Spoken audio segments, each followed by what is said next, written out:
Ai de las Alas at asawa netong si Gerald Sibayan, kumpirmadong hiwalay na. Alamin ang buong detalye. Isang matinding revelasyon ang inaasahang ibabahagi ng komedyanteng aktres na si Ai de las Alas sa publiko sa eksklusibong panayam sa kanya ni Boy sa Fast Talk with Boy Abunda sa GMA Network.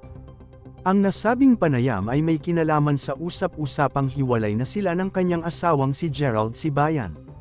Ito ang isyong bibigyan ng kasagutan ni Ai sa magaganap na puso sa pusong pag-uusap nila ng King of Talk Show na si Boy Abunda. Kinumpirma ni Boy Abunda ngayong Biyernes ng hapon November 8 sa kanyang programa, ang mangyayaring panayam niya sa aktres sa darating na Lunes November 11, 2024, kasabay ng pagdiriwang ng kaarawan ng aktres. Hindi pa man nagaganap ang panayam ay kinumpirma na ng cabinet files ang impormasyon na hiwalay na nga ang mag-asawang Ai de las Alas at Gerald Sibayan. Ikinasal sina Ai at Gerald sa Christ the King Parish Church sa Green Meadows, Quezon City, noong December 12, 2017. Tumagal ng isang dekada ang kanilang relasyon at naging maganda ang pagsasama sa kabila ng agwat sa kanilang edad. Kaya marami ang nabigla sa lumabas na balitang hiwalay na ang dalawa. Matatandaang naging palaisipan din ang naging panayam ni Ai sa espesyal na talk series na My Mother, My Story ni Boy Abunda noong October 27, 2024 nang hindi mabanggit ang pangalan ng kanyang asawang si Gerald sa kanilang pag-uusap. Lalo pang tumindi ang pagtataka ng mga manunood nang tanungin siya ni Boy Abunda kung ano ang kanyang kinatatakutan at sinagot niya ito ng, "Actually, yung totoo, yung mag-isa. Pero I think kapag dumating yung time na yun, kaya ko naman."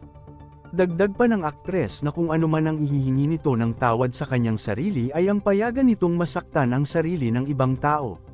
"Sorry kasi pinayagan mong masaktan ka ng ibang tao, physically and emotionally. Hindi mo deserve yun kasi isa kang babaeng nagmahal lang at naging loyal sa kanila with a pure heart and no intention na lokohin sila. Ang gusto mo lang, mahalin sila pero in spite of that, sinaktan ka nila, physically and emotionally. So, I am very sorry na nagawa ko sa'yo yon.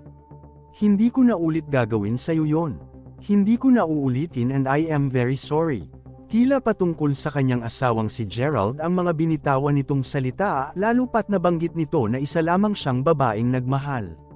Bagamat hindi pa malinaw ang tila isang mabigat na nararanasan ng aktres, malakas pa rin ang hinala ng mga netizen na problemang mag-asawa ang tinutukoy nito. Sa ngayon ay inaabangan ng mga netizen ang kumpirmasyon at pagbibigay linaw ng aktres ukol sa umano'y hiwalayan nila ng kanyang asawang si Gerald.